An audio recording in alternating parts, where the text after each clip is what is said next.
Hello बच्चों, नमस्ते। Welcome to this amazing session. आज हम क्या करने वाले हैं? आज हम मल्टीपल ब्लॉक सिस्टम करने वाले हैं।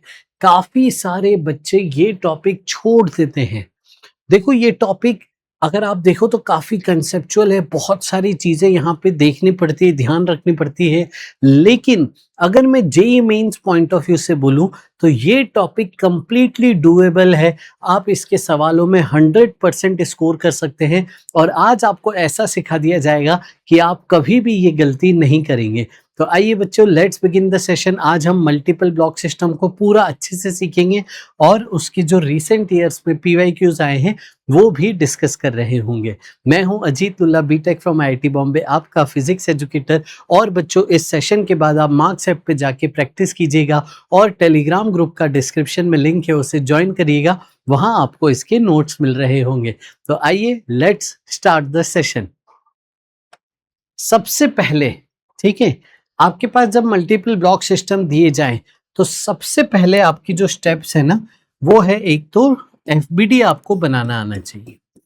सबसे पहले आपकी स्टेप है कि आपको एफबीडी बनाना आना चाहिए। दूसरी स्टेप है find normal at each surface. Her surface का आपको नॉर्मल रिएक्शन निकालते आना चाहिए। और तीसरी स्टेप है find maximum friction possible of each surface. ये तीन चीज सबसे पहले आप कर लीजिए। आइए, तो हम यहाँ पे एक सेटअप है, उसका हम एफपीडी बनाते हैं। सबसे पहले बी ब्लॉक को देख लीजिए। यहाँ पे आपने कैपिटल एफ फोर्स से इसको आगे खींचने की कोशिश की है। इसका mg लगेगा नीचे की तरफ, कैपिटल mg आपने फोर्स लगा दिया। जमीन से ग्राउंड से नॉर्मल लगेगा, एक नॉर्मल ड्यू टू ग्राउंड ऊपर की तरफ। अब यहाँ पे ए वाला ब्लॉक भी इसके ऊपर रखा हुआ है, तो ए वाले ब्लॉक के कारण जो इसके ऊपर फोर्स आएगा वो नीचे की तरफ आएगा। वो हो जाएगा normal reaction between A and B. Normal A B मतलब normal between A and B, ये हम बता रहे हैं। और क्या सर, अभी फ्रिक्शन भी आएगा, फ्रिक्शन को थोड़ी देर बाद लाता हूं। ये अभी तक का हमारे पास एफबीडी है। ए की बात करें तो ए पे हमारे पास स्मॉल mg नीचे और नॉर्मल ए बी ऊपर की तरफ आ गया। तो सबसे पहले नॉर्मल ए बी निकालना सीख लेते हैं। नॉर्मल ए बी यहाँ पे देखिए, वाई डायरेक्शन में जब तक कोई मोशन नहीं है तो normal A B small mg के बराबर आ गया। ठीक है, normal A B small mg के बराबर आ गया। यहाँ पे देखें तो नॉर्मल ग्राउंड क्या हो गया, normal A B plus capital mg। और नॉर्मल ए बी की अगर मैं वैल्यू यहाँ पुट कर दूं तो मुझे मिलेगा capital mg plus small mg। ये आपका नॉर्मल ग्राउंड आ गया। ठीक है, तो सबसे पहले नॉर्मल निकालना चाहिए। अब नॉर्मल निकालने की शॉर्ट ट्रिक, जिस सरफेस का नॉर्मल निकालना है उस सरफेस के ऊपर का टोटल वजन ले लो, वो आंसर हो जाएगा। जब तक वाई डायरेक्शन में मोशन नहीं, आप इसे चुटकियों में नॉर्मल निकाल सकते हैं।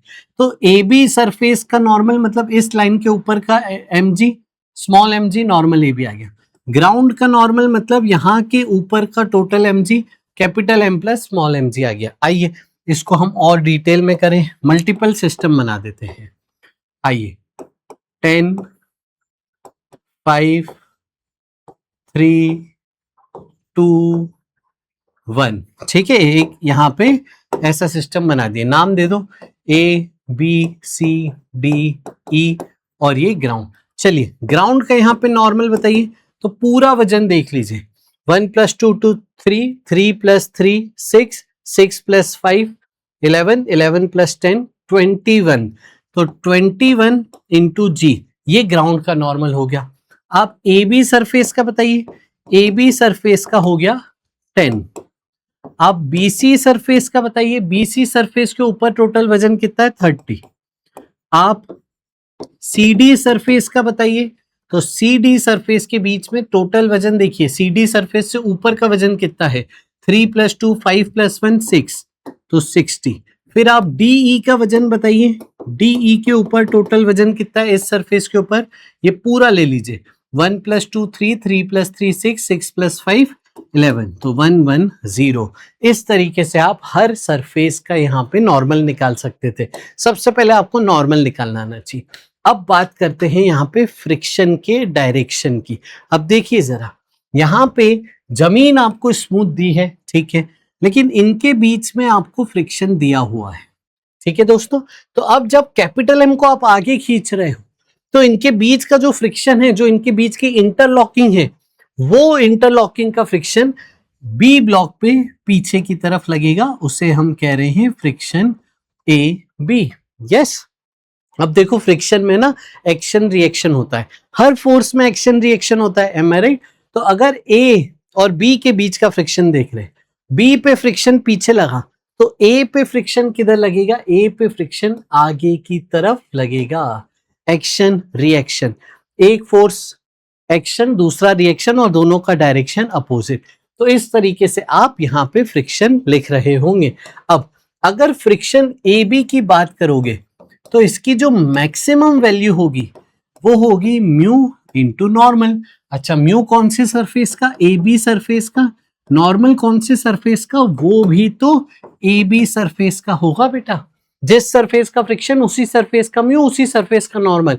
यहाँ पे जल्दबाजी में अलग अलग नॉर्मल म्यू मत ले लेना, ठीक है, बहुत बहुत ध्यान से, गलती से बचाना है खुद को इस टॉपिक में।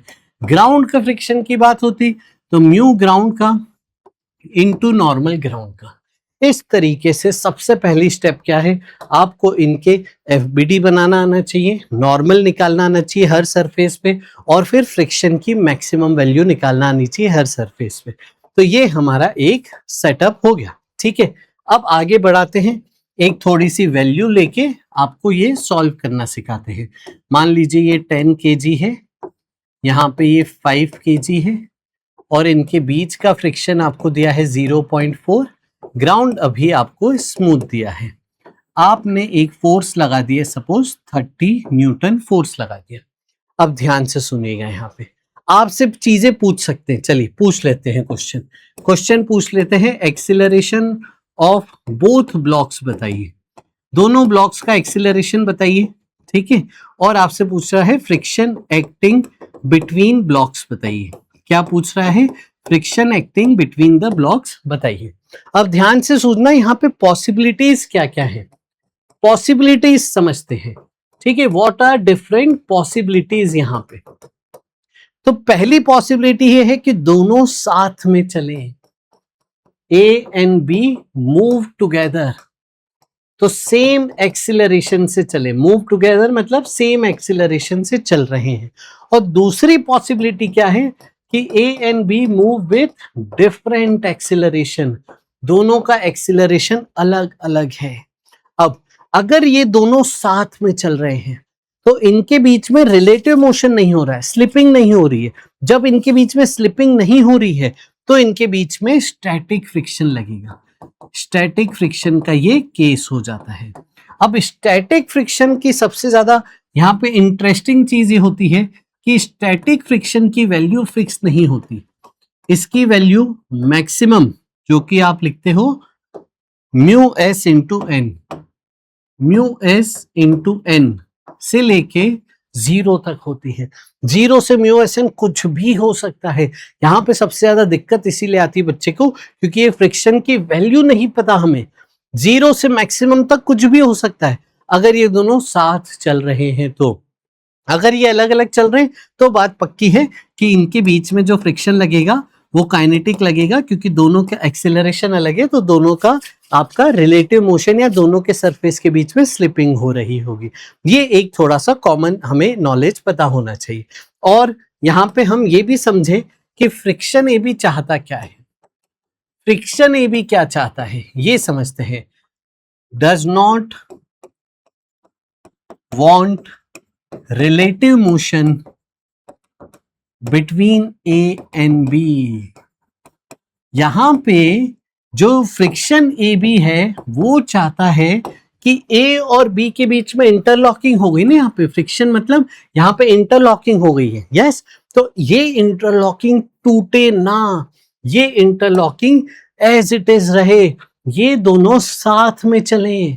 साथ में चलने का क्या है, या तो बोथ एट रेस्ट हो या फिर both moving with together, both moving together.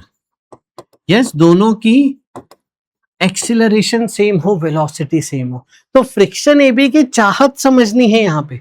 देखिए बच्चे बोलते हैं कि फ्रिक्शन रोकना चाह रहा है, नहीं, फ्रिक्शन ए बी यहाँ रोकना नहीं चाह रहा है। फ्रिक्शन ए बी चाह रहा है कि ये जो दोनों ब्लॉक्स हैं, ये दोनों ब्लॉक्स एक साथ रहें। फ्रिक्शन ए बी क्या चाह रहा है, ये दोनों ब्लॉक्स एक साथ रहें। यस, फ्रिक्शन ग्राउंड जरूर रोकना चाह रहा है। फ्रिक्शन ग्राउंड चाहता है कि 10 kg ब्लॉक चले ही ना, लेकिन फ्रिक्शन ए भी रोकना नहीं चाह रहा है। फ्रिक्शन ए भी क्या चाह रहा है कि दोनों साथ में रहें। ये सबसे पहले हमें अंडरस्टैंडिंग होनी चाहिए। अब अगर फ्रिक्शन ए बी की वैल्यू सफिशिएंट है तो ये दोनों साथ में चलते रहेंगे।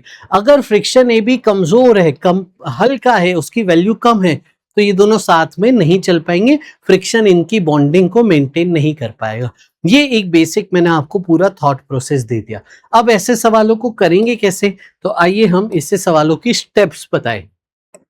सबसे पहले तो हमने लिख दिया एफबीडी बताएंगे, फिर हमने normal and friction maximum at each surface बनाएंगे। फिर क्या करना, आपको यहाँ पे शुरुआत तो करनी पड़ेगी ना सवाल में। देखिए पॉसिबिलिटी दो हैं, तो इनमें से कुछ ना कुछ तो मान की शुरुआत करनी पड़ेगी। तो हम मान लेते हैं कंसिडर बोथ मूविंग टुगेदर।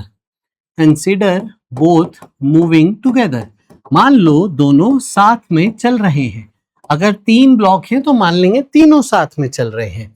फिर solve equations, Newton second law की इक्वेशन बनेगी, solve equations and find acceleration and friction. तो ये जो फ्रिक्शन की value I, if friction calculated, ये जो वैल्यू आई ये छोटी या बराबर है फ्रिक्शन की मैक्सिमम वैल्यू से, तो हमारा अजम्पशन सही है। Our assumption is correct. Our assumption is correct. आइए इसका मतलब क्या हुआ सर, समझा दो। देखो सुनो बेटा, आप जब इक्वेशन सॉल्व करोगे ना, तो आप do not keep value of friction, let it be F R.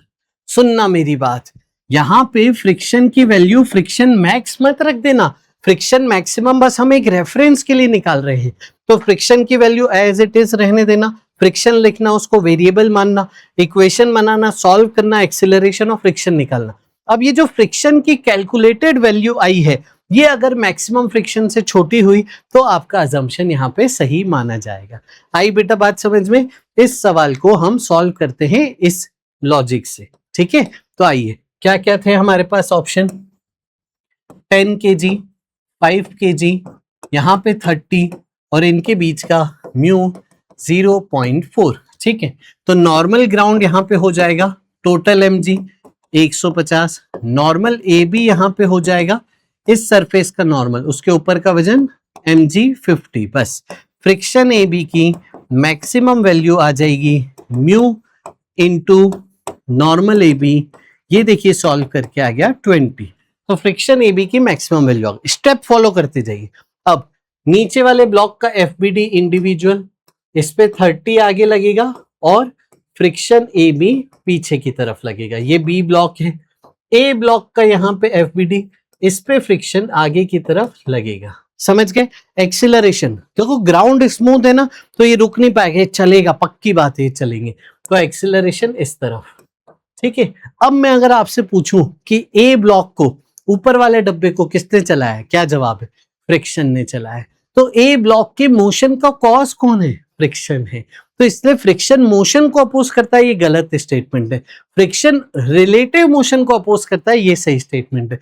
अब इक्वेशन बनाइए, 30 minus friction A B equal to mass into acceleration. इसकी equation friction A B equal to mass कितना है इसका 5 इंटू एक्सीलरेशन। अभी माना है दोनों का एक्सीलरेशन सेम, इसलिए ए लिखा है। और फ्रिक्शन की वैल्यू रखनी नहीं है, इसको वेरिएबल रहने दीजिए। कैलकुलेट कीजिए, सॉल्व करिए, देखिए दोनों इक्वेशन ऐड कर दीजिए। तो आपके पास एक्सीलरेशन आया 2 और ये एक्सीलरेशन 2 यहां पे रखिए। तो फ्रिक्शन देखिए क्या आ गया, फ्रिक्शन आ गया 10। यस, अब ये कैलकुलेटेड वैल्यू है। अब चेक करना है, चेक वाली स्टेप हमेशा रहेगी, हमेशा याद रखिएगा। तो चेक क्या करना है कि friction calculated less than friction maximum है क्या, तो मैक्सिमम 20 था, हमको 10 की जरूरत है, तो ये है यस, यानी हमारा अजम्पशन हो गया सही। यानी क्वेश्चन का आंसर क्या है, आंसर है acceleration of A equal to acceleration of B equal to 2 metre per second square, और फ्रिक्शन एक्टिंग इनके बीच का क्या है, वो है 10 न्यूटन। आई बेटा बात समझ में, ये आपका सवाल यहाँ पे कंप्लीट होता है। अब मैंने आपको एक बेसिक अंडरस्टैंडिंग दे दी, अब मैं आपको इसका शॉर्ट ट्रिक बताता हूँ, इसकी शॉर्ट ट्रिक बताता हूँ कैसे हम करेंगे। ठीक है, इस शॉर्ट ट्रिक के लिए आपको ये वाला सवाल करना है। आइए अब देखिए, आपको फटाफट चुटकियों से ये सवाल करना सिखाते हैं। देखिएगा, ये 10 kg, या इसको मैं कैपिटल एम मान लेता हूं, चलिए, ये स्मॉल एम, ये स्मूथ, और आप नीचे वाले ब्लॉक पे फोर्स लगा रहे हैं, इनके बीच का कोफिशिएंट है म्यू। आपसे पूछा है find maximum F for which they can move together,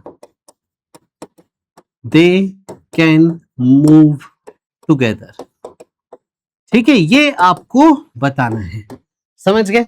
तो मैक्सिमम एफ जब दोनों साथ में चल सकते हैं, इसमें देखो लिमिटिंग कंडीशन के लिए एफबीडी हम बनाएंगे ऊपर वाले ब्लॉक का, स्मॉल एम का बनाइए। स्मॉल एम पे फ्रिक्शन आगे की तरफ लगा, फ्रिक्शन ए बी, एक्सिलरेशन आगे, इसकी इक्वेशन लिखेंगे तो friction A B equal to mass into acceleration.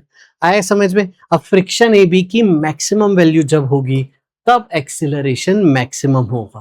Friction A B जब मैक्सिमम, तो acceleration of block A maximum. Yes, और दोनों सेम एक्सिलरेशन से चल रहे, तो जितना ए का मैक्सिमम एक्सिलरेशन होगा उतना ही सिस्टम का साथ में चलने का मैक्सिमम एक्सिलरेशन होगा। अब देखिए यहां पे वैल्यू रखिए, तो म्यू इंटू इस जगह का नॉर्मल, इस जगह का नॉर्मल होगा स्मॉल एम जी,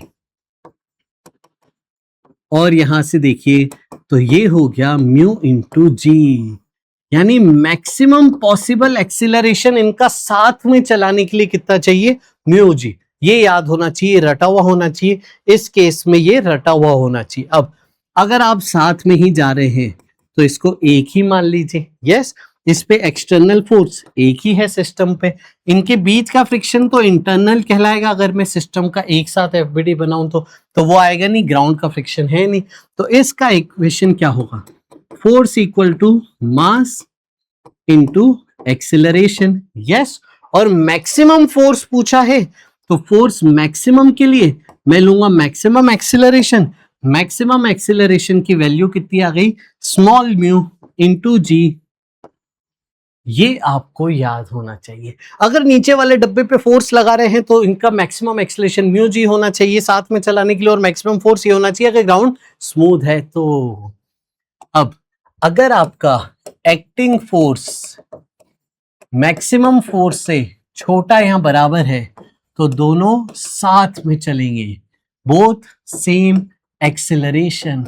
और अगर आपका एक्टिंग फोर्स बड़ा हो गया मैक्सिमम फोर्स से, तो बोथ डिफरेंट एक्सीलरेशन से जाएंगे। तो अगर अजम्पशन की बात कर रहे थे हम, तो अजम्पशन साथ में था, वो साथ में चलने का अजम्पशन यहाँ पे। अगर आपका एक्टिंग फोर्स फ्रिक्शन मैक्सिमम से ज्यादा हो गया तो क्या करेंगे, सुनिए। तो हमारा जो अजम्पशन था वो फेल हो गया, तो इस केस में क्या करेंगे, start problem again, start problem again. Yes, ये सेम स्टेप फॉलो करोगे जब आपका अजम्पशन गलत हो गया है। तो अगर यहां पे आ जाते हैं, कहां पे थे ये भी बता देता हूं मैं, आ जाओ। तो अजम्पशन अगर गलत हो जाए, अगर कैलकुलेट वैल्यू बड़ी आए फ्रिक्शन की मैक्सिमम वैल्यू से भी, तो पॉसिबल नहीं, तो अजम्पशन गलत हो गया। अजम्पशन गलत हो गया मतलब दोनों अलग अलग चलेंगे। वैसे ही यहां पे अगर आपका फोर्स मैक्सिमम फोर्स टुगेदर चलाने से ज्यादा लग रहा है तो पक्की बात है दोनों अलग अलग चलेंगे। तो दोनों अलग अलग चलेंगे तो क्या करेंगे, start problem again, draw FBDs, और यहां पे अब फ्रिक्शन की value, take friction equal to kinetic friction. Friction की वैल्यू आप रख देना kinetic friction mu into normal. अब पक्का हो गया कि फ्रिक्शन की वैल्यू म्यू इनटू नॉर्मल रखनी है। Solve and find acceleration. फिर दोनों की अलग अलग इक्वेशन सॉल्व करके एक्सीलरेशन निकालेंगे। आई बेटा बात समझ में? तो आइए इसका जल्दी से सवाल बता दो फटाफट से। 10, 5, म्यू 0.4। तो आप क्या कहोगे? मैक्सिमम एक्सीलरेशन देखो तो क्या है, म्यू जी यानी 0.4 इंटू 10 यानी 4। आप क्या बोलोगे कि दोनों को साथ में चलाना है तो मैक्सिमम 4 से चला सकते हो, 1 पे भी चला सकते हो, 2 पे भी, 3 पे भी, मैक्सिमम 4 पे। 4 से ज्यादा अगर एक्सीलरेशन करने की कोशिश की तो दोनों साथ में नहीं चल पाएंगे। ठीक है, चलो अब आप फोर्स लगा रहे हो तो फोर्स की मैक्सिमम वैल्यू क्या हो गई? Total mass 15 into maximum acceleration 4 यानी 60। यस, अगर force less than equal to 60 है तो दोनों का एक्सीलरेशन सेम होगा। अगर फोर्स आपने 60 से बढ़ा कर दिया तो एक्सीलरेशन दोनों का बेटा डिफरेंट हो जाएगा। आइए इस पे सवाल देखें, मेंस में सवाल आ चुके हैं काफी। देखिए आप पैटर्न देखिए सवाल का, यहां पे कैपिटल एम दिया है 8, स्मॉल एम दिया है 2, आपका कोफिशिएंट बिटवीन द ब्लॉक्स दिया है 0.5 और आपने टेबल ग्राउंड स्मूथ दिया है। मैक्सिमम फोर्स सो दैट दोनों साथ में चले, तो मैक्सिमम फोर्स क्या हो गया? Total mass 10 into acceleration mu into g, कितना हो गया ये? 50 है ना। तो आपका मैक्सिमम फोर्स इनको साथ में चलाने के लिए चाहिए 50। अगर जी को 9.8 लोगे तो ये आ जाएगा 49 is the answer. That's it बच्चों, ये वाला केस याद रखना है हमेशा। अगला देखिए, सेम सवाल देखिए अगले साल में आया था, होमवर्क है, आपको बस मैक्सिमम फोर्स निकालना था, सेम सवाल। ठीक है, चले तो ये आप जरूर कर लीजिएगा और मैं आपको थ्योरी इसकी कंप्लीट कर देता हूं। चलिए यहां पे आए, हम ये वाले केसेस भी बना लेते हैं और इसी में अलग अलग केस बना के क्वेश्चन को सॉल्व करते हैं। चलिए 10, 5, म्यू 0.4 एफ। आपसे पूछा है एक्सीलरेशन बताइए, फ्रिक्शन एक्टिंग बताइए। पहला केस फोर्स की वैल्यू है 45, दूसरा केस फोर्स की वैल्यू है 60, तीसरा केस फोर्स की वैल्यू है 120, है ना। तीनों केस ले लिए मैंने। अब मैक्सिमम फोर्स कितना आया था हमारा? जल्दी से देखो, मैक्सिमम फोर्स आया था हमारा 60, तो 60 से कम है अगर 45 तो साथ में चलेंगे। तो पहला केस ये दोनों साथ में चलने हैं तो इनका एक साथ बना दिया जाए एफबीडी, तो एक्सीलरेशन आ गया 45/15 यानी 3 मीटर पर सेकेंड स्क्वायर। अब बोला है फ्रिक्शन बताओ, तो उसका ऊपर वाले का एफबीडी बनाओ। ऊपर वाले का एफबीडी में फ्रिक्शन आगे, एक्सीलरेशन आगे, और कोई फोर्स है नहीं, तो friction A B equal to mass into acceleration. Acceleration की वैल्यू रख दी हमने और फ्रिक्शन एक्टिंग आ गया 15। आई बेटा ये बात समझ में? सेकेंड केस यहाँ पे फोर्स 60, तो 60 से छोटा है, 60 के बराबर है, तो साथ में चलते हैं, ये हमने देख लिया था, तो ये साथ में चलेंगे इसलिए एक ही एफबीडी बना दिया। और एक्सीलरेशन देखिए यहाँ पे हो गया 4, फिर आपने ऊपर वाले का एफबीडी बनाया, ऊपर वाले की इक्वेशन लिखी, तो फ्रिक्शन ए भी आ जाएगा m इंटू ए 5 इंटू 4 20, ये फ्रिक्शन आ जाएगा। ठीक है, अब आते हैं थर्ड। अच्छा, मैक्सिमम फोर्स के बराबर है ये वाला फोर्स, मतलब यहाँ पे इसे आप कहोगे relative motion just about to start है। ठीक है, अब आते हैं तीसरा केस, जब आपने फोर्स ज्यादा लगा दिया, तो ज्यादा फोर्स है इसका मतलब ये बात पक्की हो गई कि ये दोनों अलग अलग चलेंगे, तो ये दोनों अलग अलग चलेंगे तो इनका अलग अलग एफबीडी बनेगा। यस, इस तरीके से। तो 120 पीछे फ्रिक्शन और इस पे फ्रिक्शन आगे, A1 इसका एक्सीलरेशन A2। अब फ्रिक्शन कितना लगाएं, ये बात पक्की हो गई कि फ्रिक्शन काइनेटिक, तो फ्रिक्शन होगा mu into normal. A B surface की बात हो रही है तो म्यू एक ही दिया है ना अगर, तो वही ले लेना। अगर म्यू एस म्यू के अलग अलग दिए होते तो यहाँ पे फिर म्यू के लेते आप, तो ये 0.4 इंटू एम जी बेटा 50, ये हो गया 20, यानी फ्रिक्शन की वैल्यू आप रखना 20। तो इक्वेशन देखो अलग अलग, इसकी equation 20 equal to mass into acceleration, acceleration 1 आ गया 4, इसकी equation 120 minus 20 equal to mass into acceleration, 100 equal to mass into acceleration, तो एक्सिलरेशन 2 आ गया 10 और फ्रिक्शन एक्टिंग इनके बीच का है 20। तो ये आपका हर केस हमने यहाँ पे सॉल्व कर लिया। आई बेटा बात समझ में, ये ध्यान रखेंगे। अब अगर सर जमीन पे भी फ्रिक्शन होता तो ये भी बता दूं, आ जाओ। अगर बेटा जमीन पे भी फ्रिक्शन होता तो सुनो आप क्या करते। मान लीजिए ये म्यू ग्राउंड है, तो फ्रिक्शन ग्राउंड क्या होता, mu ground normal ground, normal ground इस केस में कितना था, टोटल एम जी, ये फोर्स एफ। अब पता है क्या करते हैं हम, मान लीजिए ये जो फ्रिक्शन है, ये फ्रिक्शन इसमें से माइनस कर दीजिए, और जो फोर्स है एफ डैश, नया फोर्स ले लीजिए एफ माइनस फ्रिक्शन ग्राउंड, और इसे स्मूथ मान लीजिए, और फिर सेम केस वापस। तो एफ डैश की मैक्सिमम वैल्यू क्या होगी, mu A B into M plus M into G. Yes, देखो समझना, एफ की मैक्सिमम वैल्यू कितनी ली थी हमने, M plus M into mu g. Yes, mu कौन सा था, ए बी सरफेस का, सेम वैल्यू लिखिए M plus M into mu g, mu कौन सा, ए बी सरफेस का, लेकिन ये एफ डैश की वैल्यू। मैं क्या करूंगा, सोचो ये 100 फोर्स है, ये 20 फोर्स है, तो मैं 100 में से 20 माइनस करके एफ डैश की बात करूंगा, ठीक है, और इस ग्राउंड को स्मूथ मान लूंगा। फ्रिक्शन की जो वैल्यू है वो पहले ही माइनस कर दो और इस ग्राउंड को स्मूथ मान लो, ठीक है। और बस आपको एक चीज देखनी होगी कि मोशन स्टार्ट कब होगा, अगर एक्सटर्नल फोर्स फ्रिक्शन ग्राउंड से ज्यादा है। अगर एक्सटर्नल फोर्स फ्रिक्शन ग्राउंड से ज्यादा है तभी यहां पे मोशन स्टार्ट होगा, अदरवाइज नहीं होगा। देखें, इस पे बेस्ड एक सवाल मेंस में था, वो आ जाइए देखते हैं, ठीक है। चलिए आ जाओ, ये हमने होमवर्क दे दिया था, ये सवाल देखिए, यहां पे भी ये अगले शिफ्ट में सवाल था, इसमें भी ग्राउंड स्मूथ दिया था और मैक्सिमम फोर्स पूछा था। ये वाले सवाल देखा, 3-4 बार आ गए सेम सवाल।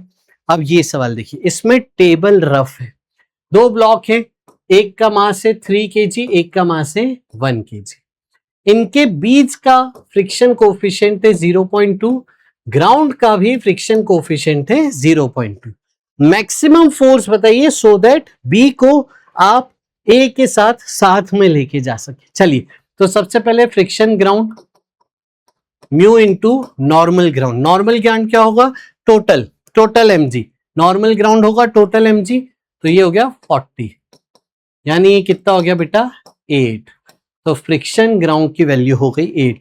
अब आप क्या करना, एक साथ मान लेना और ये एफ डैश मान लेना, एफ डैश हो जाएगा एफ माइनस 8, जो फ्रिक्शन था ना 8 वो आपने माइनस कर दिया फोर्स से, अब एफ डैश है। अब बताइए जरा, 4 kg है, म्यू ए बी 0.2 है, एफ डैश बताइए जरा, एफ डैश की मैक्सिमम वैल्यू कितनी होनी चाहिए, mu A B into G into M plus M. Yes, ये हमने सीखा था, तो mu into G into M plus M कितना हो गया, ये देखिए 8। यस, और एफ डैश क्या है, एफ माइनस 8, तो एफ माइनस 8 की वैल्यू 8 होनी चाहिए, तो एफ होना चाहिए 16, यानी देखिए इस सवाल का आंसर है ऑप्शन ए 16। तो देखिए आप समझ में आया पक्का, बस जो ग्राउंड का फ्रिक्शन है ना वो सब्ट्रैक्ट कर देना, बस इतना सा करना है, ठीक है। चलो, अगर मैं यहाँ पे कोई वैल्यू भी ले लूं, क्वेश्चन भी करके दिखा देता हूं। सपोज बेटा यहाँ पे अगर मैं एक क्वेश्चन ले लेता हूं, सपोज ये 10 kg, ये 2 kg, ग्राउंड का फ्रिक्शन ले लेता हूं 0.5 और ये फ्रिक्शन में ले लेता हूं 0.2, यहां से जो फोर्स लगा रहे हैं सपोज 100 लगा रहे हैं। अब देखिए ग्राउंड का फ्रिक्शन क्या होगा, म्यू फ्रिक्शन ग्राउंड का इंटू टोटल mg 120, तो ये हो गया 60। अब आप क्या करो, 60 माइनस कर दो, 60 माइनस करके स्मूथ मान लो। यस, तो 100 में से 60 माइनस किया, ये हो गया 40। यस, और ये कितना हो गया, म्यू 0.2। ठीक है, अब इसका मैक्सिमम फोर्स कितना होना चाहिए, मैक्सिमम फोर्स होना चाहिए m plus M into mu into g. तो ये कितना हो गया 24। मैक्सिमम फोर्स कितना होना चाहिए साथ में चलाने के लिए 24, लेकिन आपने तो 40 लगाए, यानी दोनों अलग अलग चलेंगे, तो इसका एफबीडी अलग अलग बनाइए। इस पे फ्रिक्शन आगे, इस पे 40 आके, फ्रिक्शन कौन सा, ए बी वाला, इसका एक्सीलरेशन A1, इसका एक्सीलरेशन A2। आई बात समझ में। अब देखिए इसका friction A B equal to mass into A1। Friction A B कितना होगा, friction A B is mu A B into normal A B, तो ये हो गया 4। तो यहां पे 4 इक्वल टू 2A1, तो A1 ऊपर वाले ब्लॉक का एक्सीलरेशन आ जाएगा 2, और नीचे वाले ब्लॉक का एक्सीलरेशन क्या आ जाएगा बेटा, देखिए ये इसकी इक्वेशन। तो 36 इक्वल टू 10A2, A2 की वैल्यू आ जाएगी यहाँ पे 3.6 मीटर पर सेकेंड स्क्वायर। आया समझ में, कंप्लीट लर्निंग हो गई। अब देखिए अगला केस यहाँ पे, और देखिए अगर सर ऊपर वाले ब्लॉक पे फोर्स लगाते तो ऐसा भी तो हो सकता है, ऊपर वाले ब्लॉक पे फोर्स लगाएं, ग्राउंड स्मूथ है और इनके बीच का कोफिशिएंट ऑफ फ्रिक्शन है म्यू।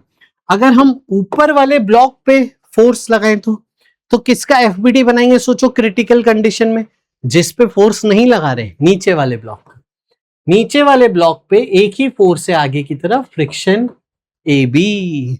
ऊपर वाले का एफबीडी क्या होगा, कैपिटल एफ आगे, उसको आप खींच के ले जा रहे हो तो फ्रिक्शन ए बी इस पे पीछे लग रहा होगा।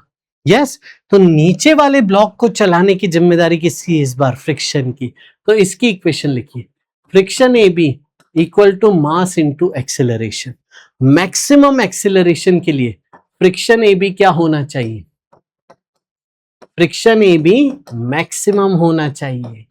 यस, तो फ्रिक्शन ए बी की maximum value mu A B into normal A B. Normal A B यहां पे स्मॉल एम जी होता है, तो पिछले में स्मॉल एम कट गया था, यहां नहीं कटेगा।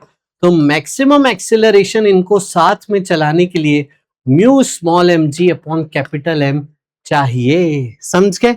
और अगर ये साथ में चल रहे हैं तो इनका एक साथ एफबीडी इस तरीके से बनेगा। तो मैक्सिमम फोर्स इनको साथ में चलाने के लिए total mass into maximum acceleration, ये आपका मैक्सिमम फोर्स हो गया। ये आपको स्टैंडर्ड फॉर्मूला दे दिया। फिर से वही चीज, अगर आपका फोर्स मैक्सिमम से छोटा है तो साथ में चलेंगे, एक्सेलरेशन सेम होगा, फ्रिक्शन एफबीडी से बनाएंगे, कैलकुलेट करके बताएंगे। अगर आपका फोर्स इससे बड़ा हुआ तो अलग अलग चलेंगे, फ्रिक्शन काइनेटिक लगाएंगे, दोनों का एफबीडी अलग, दोनों की इक्वेशन अलग, दोनों का एक्सेलरेशन अलग, और फ्रिक्शन कैलकुलेट करके, फ्रिक्शन तो काइनेटिक होगा जब अलग अलग चलेंगे। इस तरीके से ये आप सवाल को सॉल्व कर सकते थे। अब सर अगर 3 ब्लॉक हो तो सर 3 ब्लॉक में कैसे करें, तो आइए अब आपको 3 ब्लॉक सिस्टम भी सिखा दिया जाए। ठीक है, ये याद रखना है ना, ऊपर फोर्स लगाएंगे तो। अब 3 ब्लॉक सिस्टम में थोड़ा सा और कॉम्प्लिकेशंस हैं। Capital M, small M 1, small M 2। ठीक है, चलो ए बी सी और ये ग्राउंड। अब बताओ फ्रिक्शन ए बी कितना होगा, मैक्सिमम वैल्यू निकाल रहे हैं है ना, सबकी मैक्सिमम वैल्यू ही निकाल रहे हैं। ऊपर लिख देता हूं मैक्सिमम वैल्यू, तो mu A B into normal A B क्या होगा, small M 1 G. Friction B C की मैक्सिमम वैल्यू क्या होगी, म्यू बी सी इंटू उसके ऊपर का वजन, यहां का नॉर्मल है, इसके ऊपर का वजन m1 प्लस m2 जी। फ्रिक्शन ग्राउंड की मैक्सिमम वैल्यू म्यू ग्राउंड का इंटू ग्राउंड का नॉर्मल, सबका वजन मिला के। तो ये आपका हर एक का नॉर्मल और हर एक के फ्रिक्शन की मैक्सिमम वैल्यू निकाल लें। अब यहां पे आपने एक बॉटम वाले फोर्स पे, बॉटम वाले ब्लॉक पे फोर्स लग, अलग अलग केसेस बन सकते हैं, अलग अलग ब्लॉक पे फोर्स लगा सकते, 3 केस बनेंगे फोर्स लगाने के टर्म। मैं अभी नीचे वाले को लेके समझा। अब इसमें संभावनाएं क्या क्या हैं आप सोचो, यहां पे संभावना क्या क्या है, ऑल थ्री टुगेदर, कि तीनों साथ में चल रहे हैं, एक तो संभावना ये है। अगर तीनों साथ में नहीं चले तो अगली संभावना ये है कि ए डिफरेंट जा रहा है and B plus C together जा रहे हैं, ये अगली संभावना है, क्योंकि बी और सी साथ में चल सकते हैं, है ना, ये अगली संभावना है। और अगली संभावना क्या है कि आपका A B C all have different accelerations. अगर मैं फोर्स कहीं और लगाता तो और भी संभावनाएं बन सकती थी, ठीक है, कि बी सी साथ में चल रहे हैं, ए अलग जा रहा है, ए बी साथ में चल रहे हैं, सी अलग जा रहा है, ये भी संभावना हो सकती है कि ए भी साथ में चल रहे हैं और सी अलग जा रहा है। यस, चले तो अब देखिए ये भी आपको चेक करना पड़ सकता है, A plus B together and C different. ये सब डिपेंड करेगा कि इनके कोफिशिएंट ऑफ फ्रिक्शन कैसे है। करेंगे कैसे सर फिर, देखो इतनी सारी संभावनाएं तो कैसे करेंगे, तो हम क्या करेंगे जो हमने सिखाया, consider all together, all acceleration same, सबका एक्सेलरेशन सेम मानिए, solve equations, find all friction, सारे फ्रिक्शन निकालिए। अब वेरीफाई कीजिए फ्रिक्शन ए बी की कैलकुलेटेड वैल्यू क्या फ्रिक्शन ए बी की मैक्सिमम वैल्यू से छोटी है, फ्रिक्शन बी सी की कैलकुलेटेड वैल्यू क्या फ्रिक्शन बी सी की मैक्सिमम वैल्यू से छोटी है। अगर ये दोनों सेटिस्फाई करता है तो हमारा अजम्पशन करेक्ट हो जाएगा, हमारा अजम्पशन करेक्ट हो जाएगा, हम इनको साथ में चलेंगे। अगर ये सेटिस्फाई नहीं करता है तो सवाल को फिर से शुरू करना पड़ेगा और थोड़ा सा अंदाजा लगेगा। सपोज ये सेटिस्फाई नहीं किया तो मेरे को ये पता पड़ गया कि ए अब अलग जा रहा है, तो अब अगली अजम्पशन बी सी को साथ में मानो, ए को अलग मानो और फिर सॉल्व करके फ्रिक्शन बी सी निकालना। अब अगर फिर भी ये नहीं मैच करा तो फिर भैया पक्का हो जाएगा कि तीनों अलग अलग चल रहे हैं। यस, और मोटा मोटा देखो आपको ऐसे समझना है कि अगर फोर्स आपको छोटा दिखे तो तीनों साथ में चलेंगे, अगर फोर्स बहुत ज्यादा हो जाए तो तीनों अलग चलेंगे। ये आप अजम्पशन लेके सॉल्व कर सकते थे। चलिए इस सवाल को एक हम, है ना, डेटा देते हैं और आपसे सॉल्व करवाते हैं।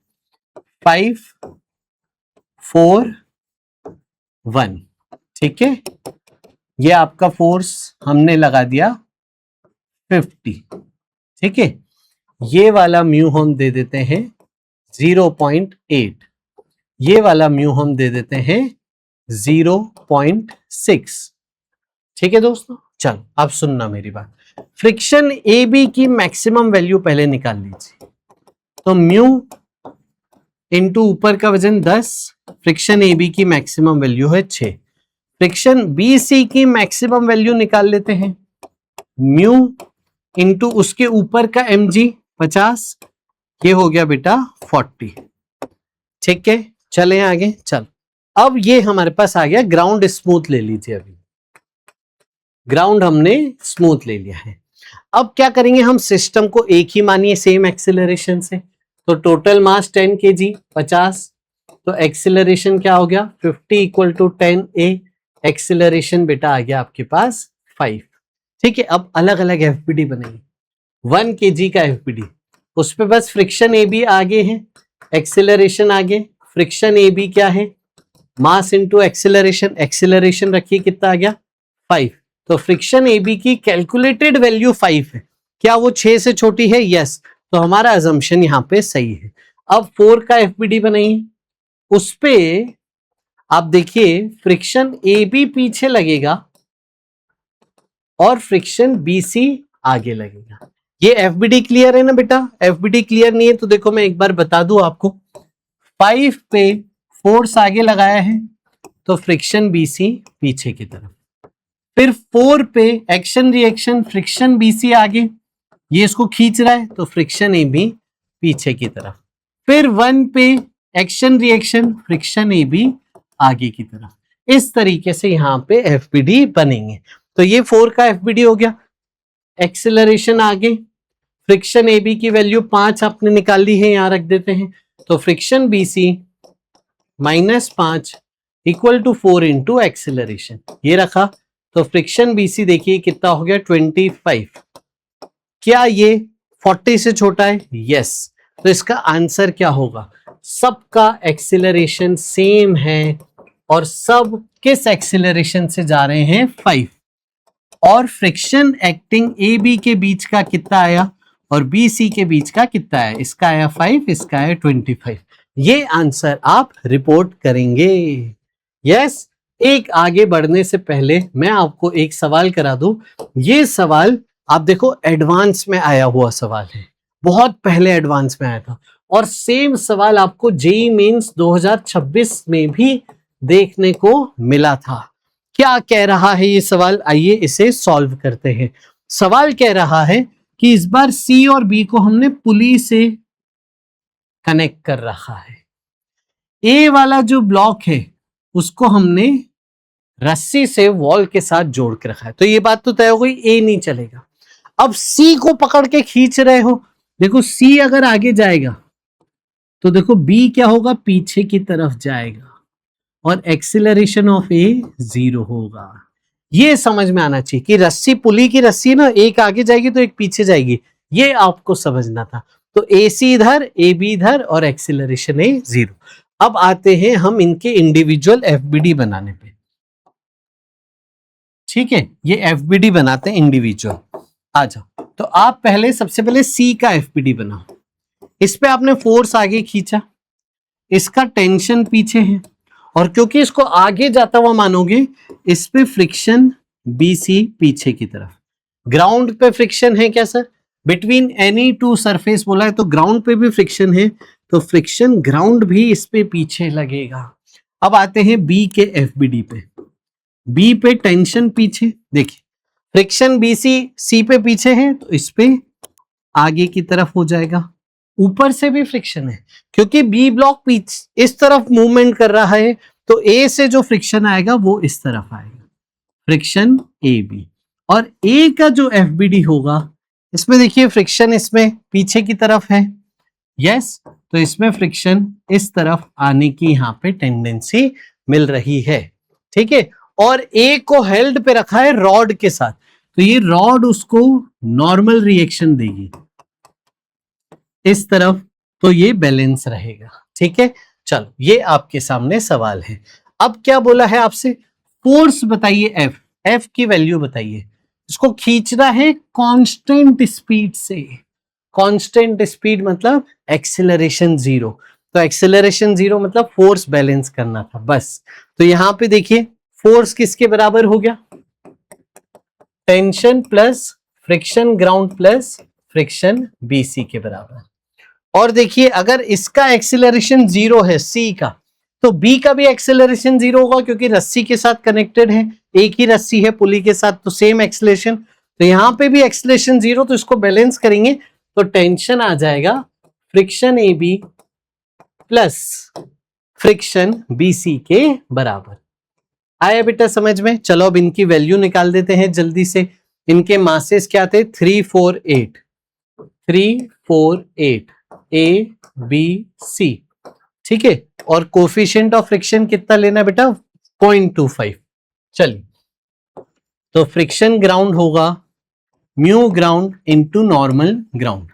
Mu ground 1/4 0.25 into normal ground, सारा टोटल मास कितना हो गया? 15 है ना, 3 4 7 और 8 15, तो 150 15 kg का, ये कितना हो गया? 75/2।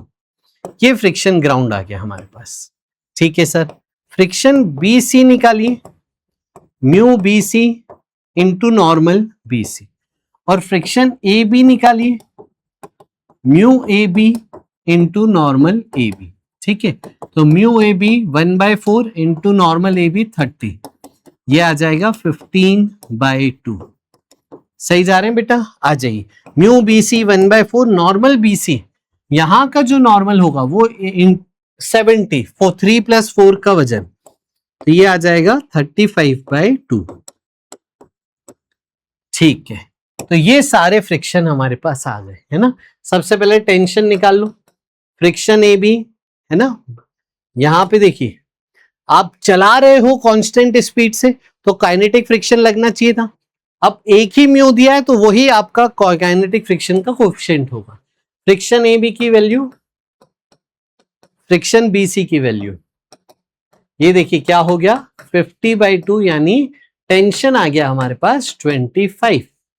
अब बात करते हैं फोर्स की, तो फोर्स कितना हो गया 25 plus friction ground 75/2 plus friction BC 35/2, कितना हो गया बेटा ये 25 प्लस, इनको जोड़िए 110/2, ये हो गया 25 प्लस 55, कितना हो गया बेटा जल्दी से जोड़ो, ये हो गया 0180 न्यूटन। तो ये जो फोर्स का आंसर है वो आंसर है 8080 न्यूटन। यस, आया समझ में। तो ये था आपका सवाल, इसमें आप पूरा अच्छे से सॉल्व कीजिएगा और आप चैंपियन हो जाएंगे multiple block system JEE Mains को लेके। तो आप ये सेशन अपने दोस्तों के साथ शेयर कीजिए, खूब अच्छे से पढ़ाई कीजिए। मैं हूं अजीतुल्ला, बीटेक फ्रॉम आईआईटी बॉम्बे, आपका फिजिक्स एजुकेटर। और आप मार्क्स ऐप पे जाके प्रैक्टिस कीजिए, टेलीग्राम ग्रुप को ज्वाइन कर लीजिए जहां पे आपको नोट्स मिलेंगे। कमेंट करके बताइएगा और किस टॉपिक पे लेक्चर चाहिए और कैसा लगा आपको सेशन, क्या क्या चीजें आपने नहीं सीखी। मिलते हैं अगले सेशन में। Bye bye, take care, lots of love, lots of blessings, bye bye.